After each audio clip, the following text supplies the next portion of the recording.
What if I told you the next world war might not be fought with tanks or missiles, but with AI chips? Because right now, the US government has officially blocked Nvidia's most advanced AI chips, the Blackwell series, from being sold to China. And believe me, this isn't just a tech news headline. This decision has started a new kind of global tension, one that could shape who leads the future of artificial intelligence. Now, I know chip ban might sound like just another trade restriction, but in reality, this move is a strategic strike in the global AI race. Let me explain. These AI chips are not like the processors in your laptop or phone. We're talking about GPUs so powerful that they can train the world's largest AI models. Models like ChatGPT, Claude, Gemini, or Tina's Ernie bot. In short, whoever controls these chips controls the future of AI capability. The US has understood this very clearly. That's why it's saying the most powerful chips stay here, not in the hands of our biggest rival. And when I say rival, I mean China, a country that's been rapidly catching up in AI innovation. Now in this video, I will explain exactly everything. I promise by the end of this video, every single question you might have about this issue will be crystal clear. So let's start from the beginning and understand what exactly happened. The US government has officially decided to tighten the rules around exporting the world's most advanced AI chips, especially Nvidia's new Blackwell architecture, to China. In simple terms, it means that Nvidia can no longer sell its most powerful AI chips, the same ones powering systems like ChatGPT and GPT-5, to Chinese companies. Now, this isn't a sudden move, it's actually the continuation of something that's been building for years. Earlier, the US had already restricted Nvidia's A100, H100, and even the H20 chips from going to China. Those were already powerful enough to train massive AI models. But this time, the US went one step further and said, no more. The Blackwell chips, our latest and most powerful generation, are for domestic use only. The timing of this announcement is important too. On November 4, 2025, the White House confirmed these restrictions. Right after former President Donald Trump publicly stated, "We don't give the Blackwell chip to other people." That one line created shockwaves across the global tech industry. Because when the US president says something like that, it's not just a political comment, it's a clear message. These chips are now a matter of national interest. And if you think this is just about business or trade, think again. These chips are not like the ones in your phone or laptop. They are on a completely different level. Blackwell GPUs are basically the engines of modern intelligence. They power everything from massive language models to autonomous systems and advanced scientific research. In simple terms, without these chips, you can't build or train the kind of AI models that are shaping the world right now. Now, here is a small tip for anyone who is into AI or tech investing. Always watch which chips are being restricted or released. That alone tells you where the world is heading next. For example, when the US restricted the 800s last year, companies like Nvidia and AMD started working on new China-set versions of their chips with slightly weaker performance. And every single time that happens, it's not just tech, it's geopolitics disguised as engineering. Why is everyone from Washington to Beijing fighting over them like they are pieces of gold? Well, let's break it down simply. Nvidia's Blackwell architecture is not just an upgrade, it's a quantum leap in AI computing power. Think of it like this. If the older 800 chips were like high-speed sports cars, then Blackwell chips are more like fighter jets. They're built for massive scale AI training, models with trillions of parameters like GPT-5 or beyond. These chips are designed to handle more data more efficiently while consuming less energy. That's huge because training large models isn't just about having a powerful processor.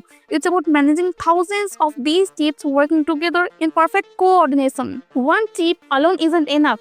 It's the entire system that matters. Now, Nvidia designed Blackwell with this exact purpose in mind, to scale AI training to a level we have never seen before. The performance jump is estimated to be over 2.5 times, and that's not just a tech brag. That kind of improvement literally saves companies millions of dollars in electricity and infrastructure. But the real game changer is the interconnection speed, basically how fast these chips talk to each other. Imagine you are training a massive AI model, like a 10 trillion parameter system. The chips have to communicate constantly, exchanging billions of data points every second. If that connection is slow, the model becomes inefficient. Blackwell fixes that. It's built with a new interconnected architecture that allows data to move at lightning speed, almost as if all the chips are thinking together as one brain. Now, here is something that many people don't realize. When countries talk about AI dominance, they are not really talking about algorithms anymore. Everyone has the same maths. The real competition is hardware. Whoever controls the best GPUs controls how fast their models can learn, evolve, and adapt. So, in a way, these chips are like a nuclear reactor for intelligence. And that's why the US doesn't want China to have them. Because it's not just about business, it's about who gets to lead the next industrial revolution, the AI revolution. Here is a small tip for anyone who is learning AI or working in this field. Whenever you see new chips like Blackwell launch, always look at two things. Number one is the compute power, and number two is energy efficiency, because those two numbers tell you how fast the world's biggest AI models can realistically grow. It's the reason OpenAI, Anthropic, and Google are all constantly upgrading their hardware clusters. The faster the chips, the faster the innovation. And that's exactly why the US move to restrict these chips is such a big deal. It's not about one company or one country, it's about controlling the most important resource of the future, computational power. So now that we understand what makes these chips so insanely powerful, the next question is, what does this ban mean for China, for Nvidia, and for the global AI race as a whole? Now let's talk about how this decision actually affects everyone, because the ripple effects are huge. Let's start with China. For China, this is a massive blow. Not because they can't make chips, but because they can't make chips this powerful yet. See, China has been working extremely hard to build its own AI ecosystem. Companies like Baidu, Alibaba, Tencent, and Huawei are all investing billions into AI research. They're building models like Ernie, Quen, and YI, which are competing directly with models like ChatGPT. But here is the catch. Even the best algorithms in the world have useless without the right hardware. Without access to Nvidia's top-tier chips, Chinese companies will have to rely on older GPUs or domestically made alternatives like Huawei's SN910B or chips from Biring Tech. Now, these chips are improving, no doubt, but they are still roughly 2 to 3 years behind Nvidia's Blackwell level of performance. And in AI, that's like a lifetime. Every generation of chips can make AI models twice as fast, twice as smart, and twice as efficient. So China's AI development might not stop completely, but it will slow down significantly. And in the AI race, even a 1-year delay is a massive. To make up for it, China will likely double down on self-sufficiency. They will try to design and manufacture their own high-end chip using domestic fab, or look for loopholes, like routing through third countries such as Singapore or Vietnam. But that's not easy either, because the US restrictions don't just cover Nvidia, they include any chip that uses American technology, even if it's built somewhere else. So effectively, China's AI chip supply chain just got a huge roadblock. Now let's look at Nvidia's side, because this move hits them too. Well, China has been one of Nvidia's biggest customers, contributing billions of dollars in sales every year. In fact, last year, almost 20 to 25% of Nvidia's data center revenue came from China. So losing that market isn't small. It's like cutting off one of their main arteries. But here is where it gets interesting. Nvidia kind of saw this coming. They already started developing China-safe versions of their chips, like the H20 and L20, which are slightly weaker but still powerful enough for certain tasks. Now with Blackwell off the table, they might try the same approach. Maybe launch a Blackwell C version that stays under the export threshold. It's basically like selling a sports car with the engine slightly turned down.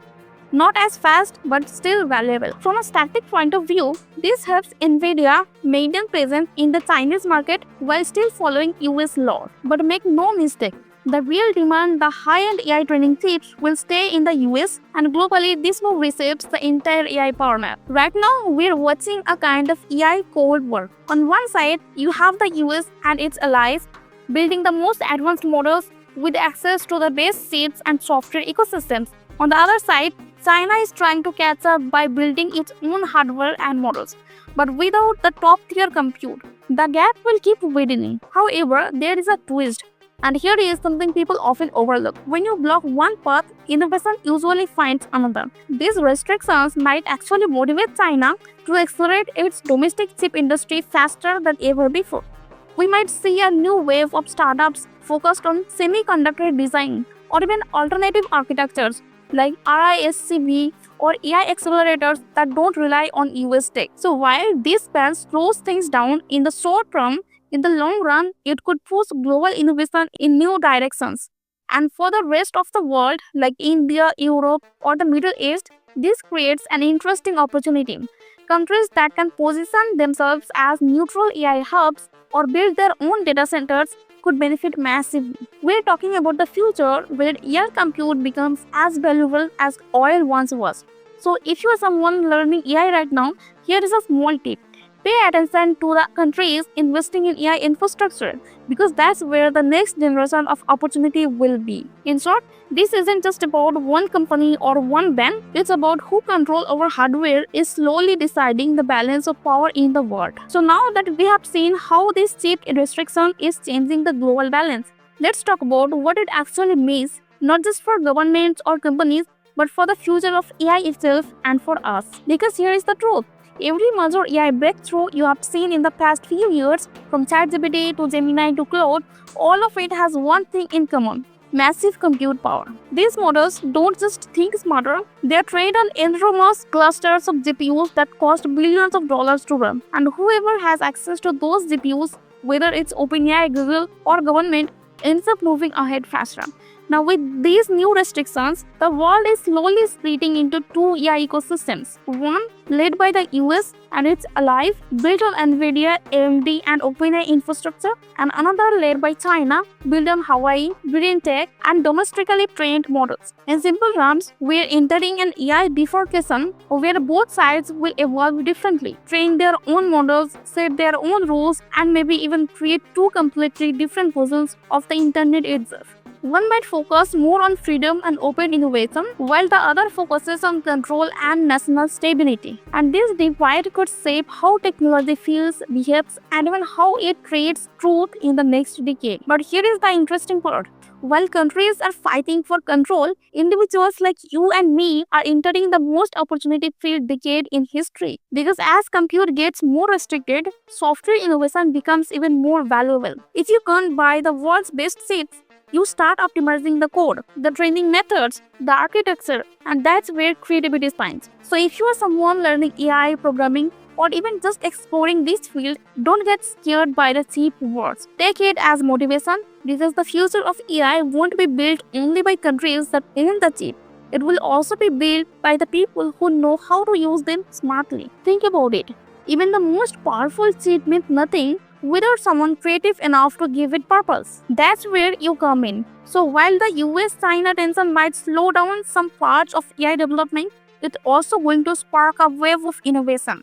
New tips, new models, new training techniques, and maybe even a more balanced, decentralized AI future. So here is the bottom line. This isn't just a story about Nvidia or the US or China. It's a story about how intelligence itself is becoming the next big resource of power. In the past, countries fought wars over oil and land. Today, they're fighting over AI chips because whoever controls the compute controls the capability to create the next generation of intelligence. So if you have watched till here, here is my honest advice. Don't just be a spectator in this AI race. Learn, explore, build. Even a small understanding of how AI works today will give you a huge edge in the next 5 years. Because while governments are fighting for the biggest chips, individuals who understand AI deeply will be the ones who actually benefit from it. And remember this, technology has always moved in cycles. When access gets restricted, innovation finds another way. This one might slow down some players, but it will also push others to become smarter, faster, and more creative. So that's the full breakdown of what's happening with the US ban or Nvidia's Blackwell chips. Now I would love to hear your thoughts. Do you think restricting AI chips is the right move for national security, or do you think it's just slowing down global innovation? Let's talk in the comments. I read every one of them.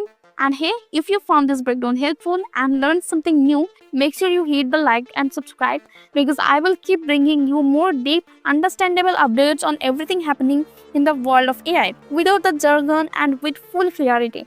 Until next time, stay curious, stay aware, and keep learning.